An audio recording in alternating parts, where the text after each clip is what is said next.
Hello दोस्तों, आप सभी का स्वागत है मेरे यूट्यूब चैनल पर। आई होप आप लोग बहुत अच्छे होंगे। सो बेसिकली डीप लर्निंग की क्लास डीप लर्निंग की सीरीज़ में ये सेकंड क्लास है डीप लर्निंग की। सो बेसिकली स्टार्ट करते हैं। आज की क्लास में हम डीप लर्निंग और न्यूरल नेटवर्क के बारे में पढ़ेंगे। सो बेसिकली डीप लर्निंग और न्यूरल नेटवर्क होता क्या है। सो बेसिकली समझ लेते हैं डीप लर्निंग क्या होता है। डीप लर्निंग एक तरह का एडवांस टाइप का मशीन लर्निंग है जो न्यूरल नेटवर्क का यूज़ करता है। इसका मेन काम है कि डेटा को कॉम्प्लेक्स पैटर्न को समझना और इनसाइड निकालना। सपोज एक एग्जांपल ले लेते हैं। तुम्हें एक सिस्टम बनाना है जो फोटोज से कैट्स और डॉग को पहचाने। सो यहाँ पे डीप लर्निंग को बताता है। यहाँ पे डीप लर्निंग को डेटा दो और मशीन ऑटोमेटिकली समझ लेगी कि एक कैट और डॉग में क्या डिफरेंस है। तो इस तरीके से हम डीप लर्निंग और उसके न्यूरल नेटवर्क्स को यूज करके हम एक ऑटोमेटिकली कोई भी मॉडल बना सकते हैं या कुछ भी ऑब्जेक्ट डिटेक्ट कर सकते हैं या ओसीआर डिटेक्ट कर सकते हैं। तो इन सब चीज़ों के लिए हम बेसिकली डीप लर्निंग का यूज करते हैं। सो ये तो बहुत ही छोटा सी एग्जाम्पल है। इससे ही बड़े बड़े टास्क कंप्लीट किए जाते हैं with the help of the deep learning. So हम नेक्स्ट पेज पे चलते हैं। ओके, सो समझ लेते हैं न्यूरल नेटवर्क क्या होता है। न्यूरल नेटवर्क एक इंटरकनेक्टेड सिस्टम है जो इनपुट और आउटपुट लेयर को कनेक्ट करता है। जो इनपुट और आउटपुट लेयर को कनेक्ट करता है। कौन कनेक्ट करता है? देखिए, हिडन लेयर। ओके, जो इनपुट और आउटपुट को कनेक्ट करता है, हर कनेक्शन के साथ एक वेट होता है जो ये डिसाइड करता है कि एक न्यूरॉन का आउटपुट कितना इम्पोर्टेंट है अगली लेयर के लिए। क्या इम्पोर्टेंट करता है कि एक न्यूरॉन का आउटपुट कितना इम्पोर्टेंट है अगली लेयर के लिए। सो बेसिकली यही न्यूरल नेटवर्क्स होते हैं। लाइक, ठीक है। अब लर्निंग प्रोसेस के दौरान न्यूरल नेटवर्क अपने वेट को एडजस्ट करते हैं। लर्निंग सॉरी जब हम जब हम इसे इनपुट देते हैं तब ये अपनी लेयर्स क्या कौन सी लेयर होती हैं? Hidden layers. इनको एडजस्ट करते हैं। जब इनपुट डेटा पास होता है और आउटपुट प्रेडिक्ट किया जाता है तो मॉडल एरर कैलकुलेट करता है। क्या कैलकुलेट करता है? एरर कैलकुलेट करता है। यानी प्रेडिक्टेड आउटपुट और एक्चुअल आउटपुट के बीच का जो फर्क होता है, हम उससे किसे समझते हैं? बैक प्रोपगेशन से। किससे समझते हैं? बैक प्रोपगेशन से। इसको आगे और एक डिटेल में एक्सप्लेन करूंगा या नाम के प्रोसेस के थ्रू। ओके, यह एरर न्यूरल नेटवर्क में पीछे जाता है और वेट को एडजस्ट करता है। इसका मतलब है कि अगले प्रेडिक्शन में मॉडल बेटर और एक्यूरेट हो जाए। यह रिपीटेड प्रोसेस से नेटवर्क ग्रेजुअली सही पैटर्न सीखता है और कॉम्प्लेक्स प्रॉब्लम सॉल्व करना पॉसिबल होता है, जैसे इमेज रिकॉग्निशन, स्पीच ट्रांसलेशन और सेल्फ ड्राइविंग कार। ये सारी चीज़ें हम with the help of neural network से करते हैं। ओके, अब हम समझ लेते हैं कि परसेप्ट्रॉन्स क्या होता है। परसेप्ट्रॉन्स क्या होता है? Only input and output layer, no hidden layers and simple decision makings. क्या कहलाता है? परसेप्ट्रॉन्स। तो इसे थोड़ा इजी लैंग्वेज में समझते हैं दोस्तों। परसेप्ट्रॉन्स एक सिंपलेस्ट फॉर्म का न्यूरल नेटवर्क है।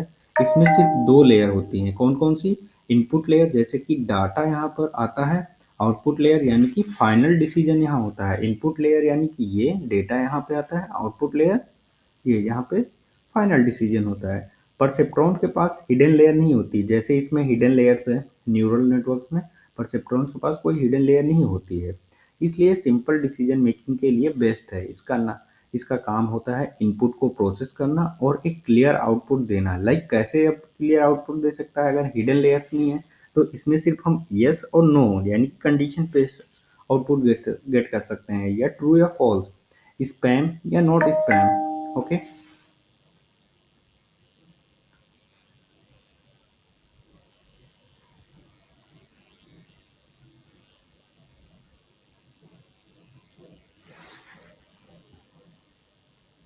ओके। अब ये इसको समझ लेते हैं कि ये काम कैसे कैसे काम कैसे करता है। तो इनपुट वैल्यू को एक वेट के साथ मल्टीप्लाई होती है, लाइक इसका जो होता है इससे मल्टीप्लाई होती है और सबको ऐड करके एक सम बनता है। सम एक थ्रेशोल्ड थ्रेशोल्ड लिमिट से कंपेयर होता है। अगर सम थ्रेशोल्ड लिमिट से ज़्यादा हो तो आउटपुट 1 होता है, नहीं तो 0। बेसिक सा एग्जांपल सोचो कि एक स्टूडेंट के मार्क्स इनपुट हैं, लाइक इनपुट आप दे रहे हैं, अगर मार्क्स उसके 40 से ज़्यादा हैं तो पास है, अदरवाइज अगर कम है तो 0 है। तो इस तरीके से हम परसेप्ट्रॉन्स का हम अपने मॉडल्स में यूज करते हैं, राइट। अब इसके बाद आते हैं neurons and activation function. Neurons and activation functions क्या होती हैं इसको समझते हैं। सो बेसिकली न्यूरॉन्स क्या है, like a human brains, here a neuron takes input and do some functions to give the output. Functions going to be the mathematical functions. Those functions is known as activation functions. और activation functions कितने types के हैं? Step functions, sigmoid functions, tan functions and रेलो functions. So basically हम पहले समझते हैं neurons को। न्यूरॉन्स क्या है, एक छोटी यूनिट है जो ह्यूमन ब्रेन के कॉपी करता है। ये इनपुट लेता है, एक मैथमेटिकल फंक्शन लगाता है और आउटपुट देता है। यह मैथमेटिकल फंक्शन को ही एक्टिवेशन फंक्शन कहते हैं। एक्टिवेशन फंक्शन से डिसाइड करता है कि न्यूरॉन का आउटपुट क्या होगा और सिस्टम का काम कितना एक्यूरेट होगा। ओके, सो हम समझ लेते हैं। जैसे हमारा ब्रेन है, सपोज ब्रेन में क्या होता है कि न्यूरॉन्स होते हैं, न्यूरॉन्स या सेल्स, एक्सॉन होते हैं। ये सारी चीज़ें एक एल्गोरिथम लगाता है और हमें प्रेडिक्ट करता है, अच्छा ये तो क्या है, माउस है, ये कीबोर्ड है। क्यों? क्योंकि ऑलरेडी उसके पास ये सारे डेटा फीड है उसमें। तो इस तरीके से हमारा ब्रेन जैसे काम करता है वैसे ही न्यूरॉन्स भी काम करते हैं। अब इसमें क्या है कि हाँ, इसमें कुछ फंक्शंस होती हैं, जैसे कि क्या फंक्शंस काम क्या करते हैं, ये एक्टिवेट करते हैं। सपोज आपने इनपुट दिया, देन ये न्यूरॉन के पास गया, न्यूरॉन क्या करता है, एक्टिवेशन फंक्शन बताया लगाता है। क्या लगाएगा? Activation function. ये बताएगा कि अच्छा ये चीज़ें है या नहीं है, इसकी एक्यूरेसी है या नहीं है, लाइक। तो फिर देन आपको फाइनलाइज होगा, देन वो आपको आउटपुट देगा। तो उसी तरीके से जैसा आपका ब्रेन होता है, आपने क्या किया, आपने एक सपोज कीबोर्ड लिया, कीबोर्ड में को लेने के बाद आप क्या करेंगे, आपके न्यूरॉन्स होते हैं, न्यूरॉन्स में जाएगा, न्यूरॉन्स में जाने के बाद फिर वो एक दूसरे को इंटरकनेक्ट करेगा। देन फिर उसके बाद वो क्या बता कंफर्म करेगा, एक्टिवेशन फंक्शन। एक्टिवेशन फंक्शन क्या करेगा, बताएगा ओके हाँ ये चीज़ें ये है, इसकी पॉसिबिलिटी ये है, ये प्रेडिक्ट करेगा ओके ये है या नहीं है। देन फिर उसके बाद आउटपुट देगा, हाँ ये चीज़ें है या नहीं है। ओके, देन फिर हम देख लेते हैं स्टेप्स फंक्शन। स्टेप फंक्शन क्या होती है, बेसिकली एक एक्टिवेशन फंक्शन है जो इनपुट को थ्रेशोल्ड के बेसिस पर डिसाइड करता है। अगर इनपुट थ्रेशोल्ड आउटपुट 1 या 0 होता है, लाइक। अब इसके बाद आ जाते हैं सिग्मॉइड फंक्शन। सिग्मॉइड फंक्शन क्या होता है, इनपुट को -1 से 1 के रेंज में मैप करता है सिग्मॉइड जैसे, लेकिन सेंटर 0 होता है।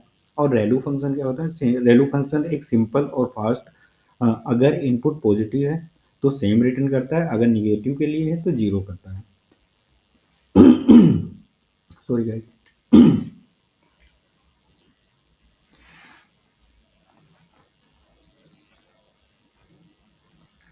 अब हम समझ लेते हैं वन बाय वन।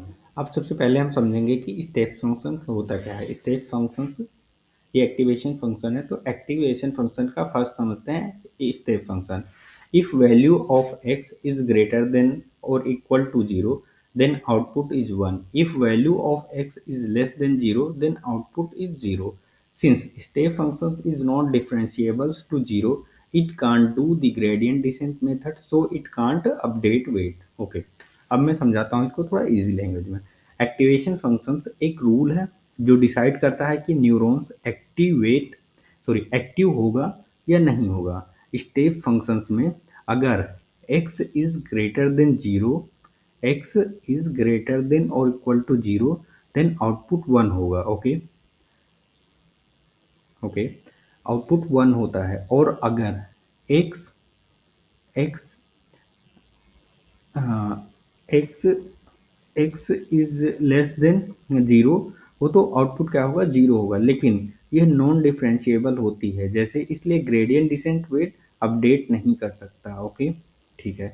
देन अब आ जाते हैं हम सिग्मॉइड फंक्शन में। सिग्मॉइड फंक्शन क्या होता है, if value of x is infinity then output is 1. If value of x is negative infinity, then output is 0. It captures non-linearity in the data. It can use gradient descent and back propagation method to calculate weight. Output range 0 and 1। तो इसको समझते हैं। Sigmoid functions एक mathematical functions है। Sigmoid function एक mathematical functions है जो data की नॉन लीनियरिटी कैप्चर करता है। इसका आउटपुट हमेशा जीरो और वन, क्या जीरो या वन के बीच में होता है। अगर x इन्फिनिटी हो, यानी कि x इन्फिनिटी हो, देन क्या होगा, x इन्फिनिटी हो तो आउटपुट वन होगा, और अगर x निगेटिव है यानी कि ये डाउन साइड वाला, देन क्या होगा, आउटपुट जीरो होगा। ग्रेडियंट डिसेंट और बैक प्रोपगेशन से वेट अपडेट किया जाता है। ओके, देन हम चलते हैं नेक्स्ट एक्टिवेशन फंक्शन के पास। टैन टैन टैन फंक्शन क्या होता है? टैन फंक्शन एक तरह का क्या है, रीस्केल्ड और सिग्मोइड फंक्शन है। आउटपुट रेंज इसमें क्या होती है, -1 to 1 होती है। Better learning rate requires higher gradient in sometimes for the data is centred around zero derivatives are higher. अब मैं इसको समझाता हूँ इजी लैंग्वेज में। टैन एक फंक्शंस एक रीस्केल्ड वर्जन है जो सिग्मोइड फंक्शंस को, जिसका आउटपुट रेंज -1 या 1 होता है। ये बेटर लर्निंग रेट प्रोवाइड करता है क्योंकि इसका डेरिवेटिव्स हायर होता है, स्पेशली जब डेटा जीरो के आसपास सेंटर्ड होता है। इस न्यूरल नेटवर्क को फास्टर और एफिशिएंट लर्निंग मिलती है। ओके, अब आ जाते हैं रेलू फंक्शंस। रेलू फंक्शन क्या होता है? रेक्टिफाइड लीनियर यूनिट है। If any negative input is detected it returns zero, otherwise it returns the value back. Okay,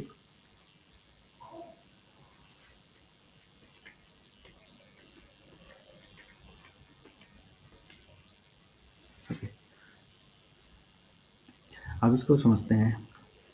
Relu rectified linear unit एक एक्टिवेशन फंक्शन है जो डीप लर्निंग मॉडल में यूज होता है। अगर इनपुट नेगेटिव होता है तो रेलू जीरो रिटर्न करता है, और अगर इनपुट पॉजिटिव है तो यूसी वैल्यू को वापस रिटर्न करता है। ये फंक्शंस मॉडल को नॉन लीनियरिटी ऐड करने में मदद करता है। ओके, अब समझ लेते हैं लीकी रेलू क्या होता है। Leaky relu same as relu, like returning same for positive, but for negative values instead of returning zero it has constant slope. Okay, this types of we are getting slope here. Okay, लिकी रेलू एक activation function है जो रेलू की तरह positive value के लिए same output देता है, लेकिन निगेटिव वैल्यू के लिए रेलू की तरह जीरो रिटर्न करने की बजाय एक छोटी कांस्टेंट स्लोप रिटर्न करता है। इस मॉडल को जीरो ग्रेडियंट की प्रॉब्लम से बचाया जाता है इस तरीके से। ओके,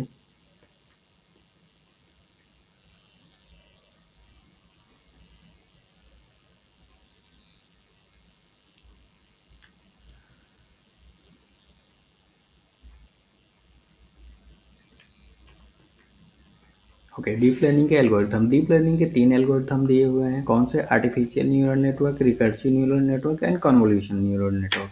अब हम समझते हैं कि आर्टिफिशियल न्यूरल नेटवर्क क्या होता है। ओके, सो आर्टिफिशियल न्यूरल नेटवर्क क्या होता है? आर्टिफिशियल न्यूरल नेटवर्क बेसिकली ये होता है कि जो इनपुट डेटा को प्रोसेस करते हैं, आउटपुट डेटा है, प्रोसेस करके आउटपुट डेटा है, लेयर्स ऑफ न्यूरॉन्स के थ्रू पैटर्न सीखते हैं। पहले मैं इसे पढ़ लेता हूँ, देन फिर उसके बाद एक्सप्लेन करता हूँ one by one. Learns any non-linear functions, it is known as universal function approximators. Activation functions introduce non-linear property to network, so it will identify complex relationship between input and output. Output of each neuron is the activation of weight sum of inputs.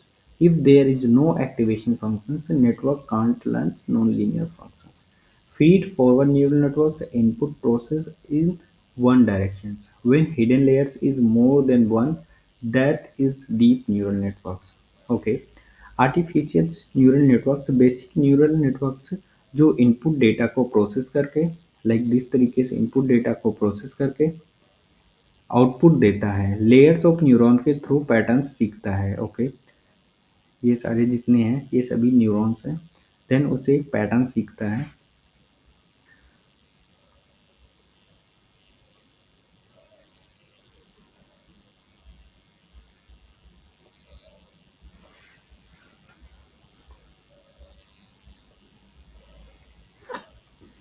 Okay, artificial neural network एक powerful model है जो non linear functions को सीख सकता है। इसलिए ये इसे यूनिवर्सल फंक्शंस अप्रोक्सीमेटर भी कहा जाता है। नेटवर्क में हर न्यूरॉन का आउटपुट एक एक्टिवेशन फंक्शन के थ्रू डिसाइड होता है जो इनपुट के वेट सम होता है। अगर एक्टिवेशन फंक्शन ना हो तो नेटवर्क नॉन लीनियर फंक्शन नहीं सीख पाएगा। एक्टिवेशन फंक्शंस नेटवर्क को नॉन लीनियरिटी डेटा है जिसके जिससे इनपुट और आउटपुट के बीच कॉम्प्लेक्स रिलेशनशिप को समझने पॉसिबल होता है। फीड फॉरवर्ड न्यूरल नेटवर्क में डेटा एक डायरेक्शन में फ्लो होता है और अगर मल्टीपल हिडन लेयर होती है तो वो डीप न्यूरल नेटवर्क बन जाता है। ओके, अब इसका हम एक बार फ्लो चार्ट समझ लेते हैं। फ्लो चार्ट क्या है? यह प्रोग्राम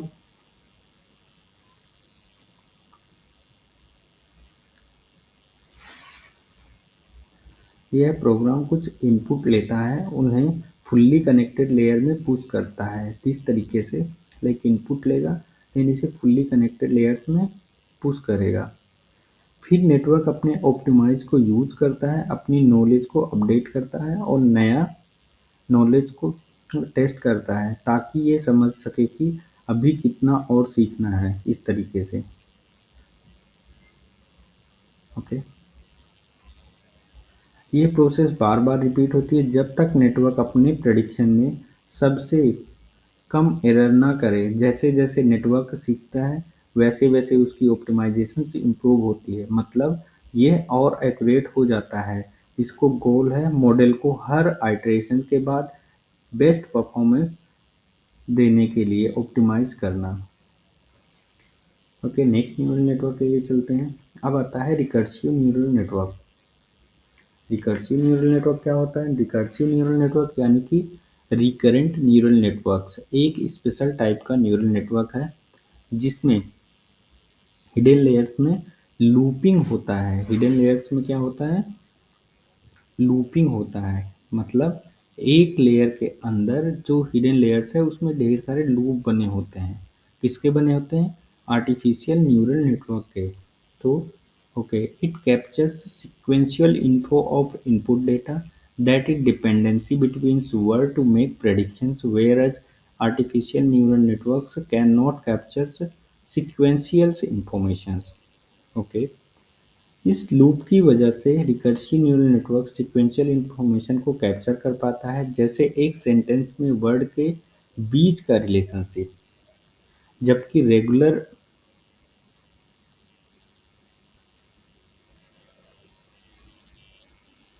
जबकि रेगुलर आर्टिफिशियल न्यूरल नेटवर्क ये सीक्वेंशियल डेटा नहीं समझ पाता है। Okay, recursive neural network shares patterns across different types space so that there will be a few parameter to train। recursive neural network से अपने पैरामीटर को different type step में share करता है, इसलिए कम पैरामीटर्स होते हैं ट्रेन करने के लिए। It is the time series versions of artificial neural networks. Common recurrence layers are a long short-term memory. It is mostly used in NLP natural language processing. यह टाइम सीरीज डेटा जैसे speech और text के लिए perfect है। Common recurrent layers में long short term memory आती है जो नेचुरल लैंग्वेज प्रोसेसिंग में बहुत यूज होती है।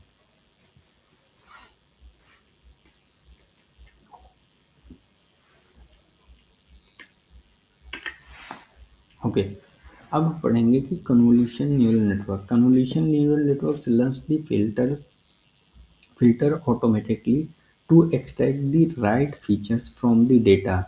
It captures special features alignment of pixels whereas ANN can't. It also follows parameter sharing like RNNs, applies single filters in different part of the single image where ANN can't. Okay, so इसमें क्या होता है कि CNN अपने filters को automatically सीख लेता है ताकि वो डेटा से सही फीचर एक्सट्रैक्ट कर सके। ये स्पेशल फीचर्स को कैप्चर करता है, एक कहता है और मतलब इमेज के पिक्सेल्स के अरेंजमेंट समझता है जो आर्टिफिशियल न्यूरल नेटवर्क्स नहीं कर पाता। So convolution neural network parameter sharing का यूज करता है, एक ही फ़िल्टर को अलग-अलग इमेज पार्ट्स पे अप्लाई करता है। इससे कन्वोल्यूशन और पूलिंग कन्वोल्यूशन लेयर अ, इससे like convolution and pooling convolution इसमें पहले इनपुट होती है, उस पे हम क्या करते हैं, सबसे पहले हम उसमें कन्वोल्यूशन और पूलिंग लेयर्स होते हैं। कन्वोल्यूशन क्या होता है? कन्वोल्यूशन में इनपुट इमेज और फ़िल्टर के यूज़ होता है आउटपुट जनरेट करने के लिए, और पूलिंग में रीजन से मैक्सिमम्स वैल्यू उठाकर इमेज को कंप्रेस किया जाता है। कन्वोल्यूशन न्यूरल नेटवर्क का यह स्ट्रक्चर रिकर्सिव न्यूरल नेटवर्क से डिफरेंट होता है। ओके।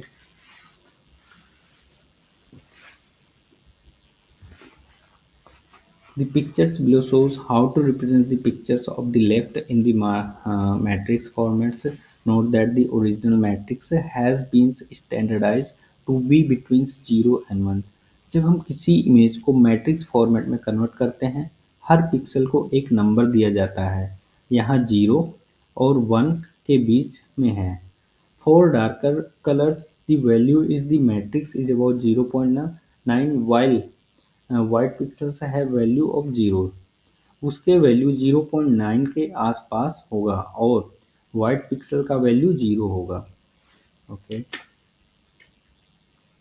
सो हमने यहाँ पे कन्वोल्यूशन न्यूरल नेटवर्क का एक आर्किटेक्चर बनाया हुआ है जिसमें क्या है, यह डायग्राम एक कन्वोल्यूशन न्यूरल नेटवर्क का है।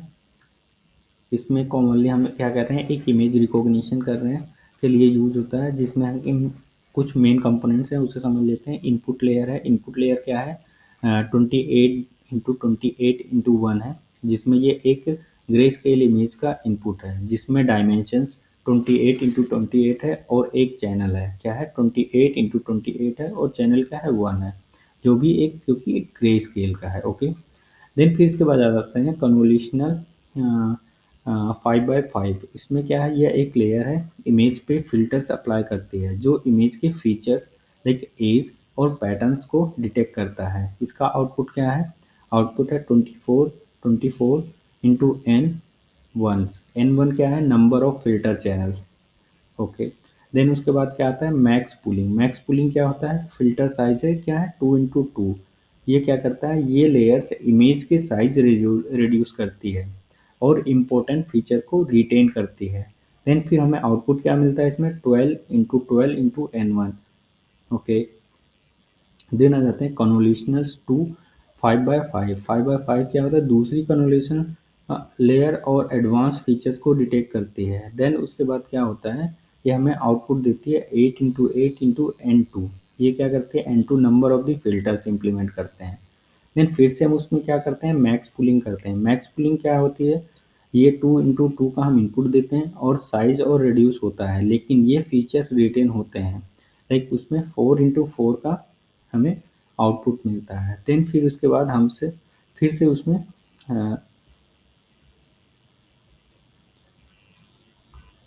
हमें यहाँ पे इंटू 4x4 का हमें आउटपुट मिलता है। देन उसके बाद क्या करते हैं, हम फ्लैटन करते हैं। 3D मैट्रिक्स को एक सिंगल वेक्टर 1D में कन्वर्ट किया जाता है जो फुल्ली कनेक्टेड लेयर के लिए रेडी होता है। देन हमें आउटपुट क्या मिलता है, हमें 4x4 इंटू N2 फ्लैटन मिल जाता है जो कि वेक्टर फॉर्म में होता है, लॉन्ग लिस्ट के फॉर्म में होता है। राइट, इस तरीके से।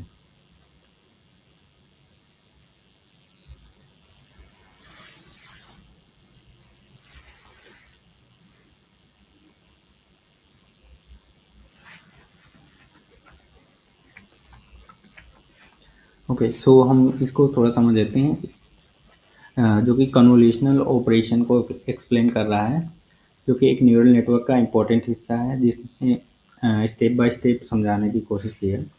इसमें क्या है, हमने एक इनपुट इमेज ली है। पहले बॉक्स एक इनपुट इमेज को दिखाता है, जो एक मैट्रिक्स ग्रिड के फॉर्म में है। इसमें मैट्रिक्स ग्रिड के फॉर्म में क्या क्या है, इसमें 1 और 0 पिक्सल्स वैल्यू प्रेजेंट है। इसमें क्या है, या तो 1 है या तो 0 है। ओके, फिर उसके बाद फिल्टर है। फिल्टर में क्या हो रहा है, फिल्टर कर्नल है, एक छोटा मैट्रिक्स जिसमें क्या है 3 by 3 का मैट्रिक्स लिया है, जिससे फिल्टर या कर्नल्स कहते हैं। फिर फिल्टर से इनपुट इमेज के ऊपर स्लाइड करता है और इमेज के फीचर्स को एक्सट्रैक्ट करता है, जैसे एजेस और पैटर्न को। देन फिर उसके बाद क्या आता है, सॉरी देन फिर उसके बाद क्या आता है, कन्वोल्यूशनल प्रोसेसिंग करते हैं, तो फिल्टर और इनपुट इमेज का एलिमेंट वाइज मल्टीप्लिकेशन से होता है। उसके बाद उन सब वैल्यूज को ऐड करके एक सिंगल नंबर मिलता है। फिल्टर को फिल्टर को इमेज के पार्ट पर स्लाइड करते हैं, जहाँ पे ये एक नया नंबर के साथ एक नया मैट्रिक्स बनाता है, कुछ इस तरीके का। 1x 1 into 1, 1 into 0, 1 into 1, 1 into 0 and 1 into 1। Then हमें कुछ इस तरीके का 4 पार्ट आउटपुट में मिलता है, जिसे हम कहते हैं feature map. Okay, feature map होता क्या है, एक होता है कन्वॉल्व्ड फीचर बोलते हैं इसे, जो कि ये आउटपुट मैट्रिक्स है जो इम्पोर्टेंट फीचर को रिप्रेजेंट करता है। क्या करता है, रिप्रेजेंट करता है। इस एग्जांपल में हमने कन्वॉल्व्ड फीचर पिन बॉक्स हैं, लाइक कितने हैं, 1 2 3, ये सारी चीज़ें हैं इसमें। एक हायरार्किकल फीचर्स है, इसमें क्या है, हमने क्या किया है, इसमें डायग्राम का लास्ट सेक्शन में जो है, ये लास्ट सेक्शन है, एक ट्रायंगल दिखाया गया है। ओके, जो बताता है कि CNN का कन्वोल्यूशनल डीपर लेयर में जाके कैसे कॉम्प्लेक्स फीचर को आइडेंटिफाई करेगा। देन उसके बाद है लोअर लेयर, वो क्या करेगा, basic shapes example circle edges detect करता है। देन उसके बाद आता है मिडल लेयर क्या करेगा, सिंपल ऑब्जेक्ट को डिटेक्ट करता है। देन फिर आता है हिडन लेयर क्या करेगा, कॉम्प्लेक्स ऑब्जेक्ट को आइडेंटिफाई करता है। लाइक क्या बताया उसने, ये क्या है, साइकिल है। ये प्रोसेस कन्वोल्यूशनल न्यूरल नेटवर्क को ऑब्जेक्ट डिटेक्शन और इमेज क्लासिफिकेशन जैसे पावरफुल टास्क को इजी बनाने में हेल्प करता है। देन उसके बाद हम समझ लेते हैं कि सिंपल सॉफ्टवेयर क्लासिफिकेशन क्या होता है। सिंपल सॉफ्टवेयर क्लासिफिकेशन क्या करता है,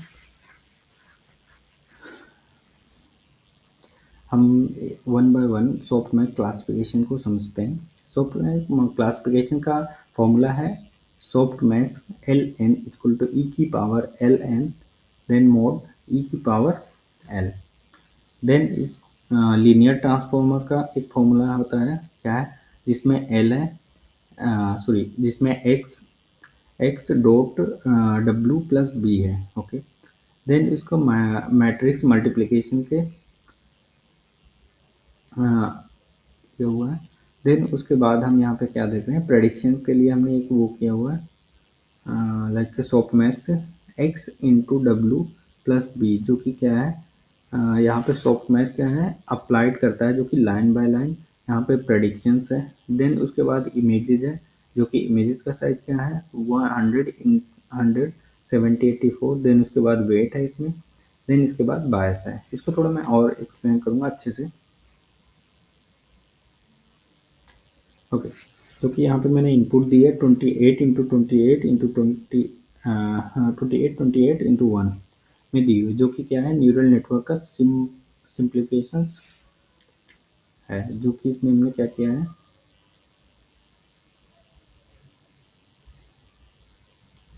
हमें यहाँ पे आउटपुट मिलता है, जो कि एक दिया हुआ है हमने 28 × 28 का, जो कि फीड फॉरवर्ड होता है, जिसमें हमें इनपुट फीचर को नेटवर्क में बदलता है और हमें वेट के पास और रैंडम वेट हमें जो कि जनरेट करता है। देन फिर हम उसे प्रेडिक्शन करते हैं। Implementations of neural network,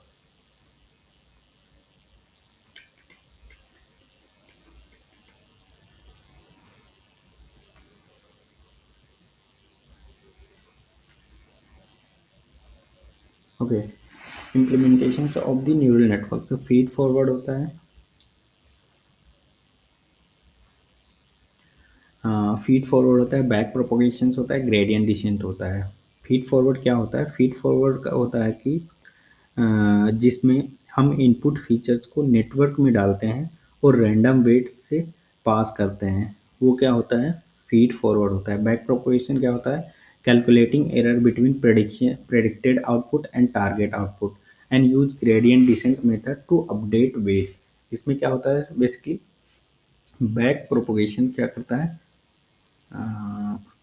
back propagation होता है जिसमें हम प्रेडिक्टेड आउटपुट और टारगेट आउटपुट के बीच एरर कैलकुलेट किया जाता है, वो होता है back propagation. Okay, then gradient descent क्या होता है? ग्रेडियंट डिसेंट का यूज करके हम वेट्स को ऑप्टिमाइज किया जाता है। क्या किया जाता है? वेट्स को ऑप्टिमाइज किया जाता है। एक मशीन लर्निंग एल्गोरिथम है जो आइटरेटिवली अपने पैरामीटर्स को ऑप्टिमाइज करता है, जिसमें यूजर्स डिफाइंड लर्निंग रेट और इनिशियल वेट्स यूज होता है। यह प्रोसेस बार बार रिपीट होता है जब तक मॉडल एक्यूरेट प्रेडिक्ट ना करे। सो कभी कभी पूछ भी लेते हैं ग्रेडियंट डिसेंट क्या होता है? ग्रेडियंट डिसेंट बेसिकली क्या होता है? मशीन लर्निंग एल्गोरिथम है। Okay, it operates alternative to find the optimised value of, जो मैंने समझाया, users define learning rate and initial parameters. So basically ये क्या क्या क्या करता है? ग्रेडियंट से एक मशीन लर्निंग एल्गोरिथम है जो आइटरेटिवली अपने पैरामीटर्स को ऑप्टिमाइज करता है, जिसमें यूजर्स डिफाइंड लर्निंग रेट्स और इनिशियल वेट यूज होता है। यह प्रोसेस बार बार रिपीट होती है जब तक मॉडल्स एक्यूरेट प्रेडिक्शन ना करें। ओके, अब समझते हैं वैनिसिंग एक्सप्लोडिंग ग्रेडियंट क्या होता है? वैनिसिंग एंड एक्सप्लोडिंग ग्रेडियंट क्या होता है? वैनिसिंग एंड एक्सप्लोडिंग ग्रेडियंट एक कॉमन प्रॉब्लम है न्यूरल नेटवर्क में, जो बैक प्रोपोगेशन से जुड़ी होती है। किससे जुड़ी होती है? बैक प्रोपोगेशन से। It is a very common problems in every neural network which is associated with the back propagation. Back propagation से जुड़ी होती है। जब नेटवर्क में हिडन लेयर ज़्यादा हो, ग्रेडियंट बैक प्रोपोगेशन करते वक्त वैनिश या एक्सप्लोड हो जाता है। Okay, when the number of the hidden layers are high, the gradients vanishes, explodes, and okay, same thing explained earlier. The explosion occurs through the exponential group of the repeated multiply gradient through the network layers that have the values larger than 1.0.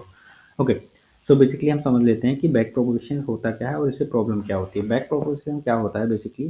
जब हम neural networks में जब back propagation से जुड़ी होती है, तो जब नेटवर्क में हिडन लेयर्स ज़्यादा हो या ग्रेडियंट प्रोपोगेशन से प्रोपोगेट करते वक्त वैनिश या एक्सप्लोड हो जाते हैं। अगर ग्रेडियंट बहुत छोटा हो जाता है तो वेट अपडेट नहीं होता, जिससे मॉडल्स सीख नहीं पाता। ये वैनिश ग्रेडियंट प्रॉब्लम है। जैसे आपने डेटा दिया और डेटा में आपके दिया और ट्रेनिंग किया, देन उसके बाद वो मॉडल कुछ प्रेडिक्ट ही नहीं कर पा रहा है, देन फिर क्या होता है? वहाँ पे वैनिशिंग ग्रेडियंट आ जाता है। वैनिशिंग ग्रेडियंट क्या से प्रॉब्लम होती है, तो हम उसको कैसे रिड्यूस करते हैं, ये सारी चीज़ें हैं बताऊँगा मैं। अगर ग्रेडियंट बहुत बड़े हो जाते हैं तो भी ये वेट अनस्टेबल हो जाते हैं और जिससे मॉडल्स डाइवर्ज हो जाता है। ये एक्सप्लोड ग्रेडियंट है। इस प्रॉब्लम को सॉल्व करने के लिए आप long short term memory, gradient clipping या नेटवर्क रीडिजाइन कर सकते हैं।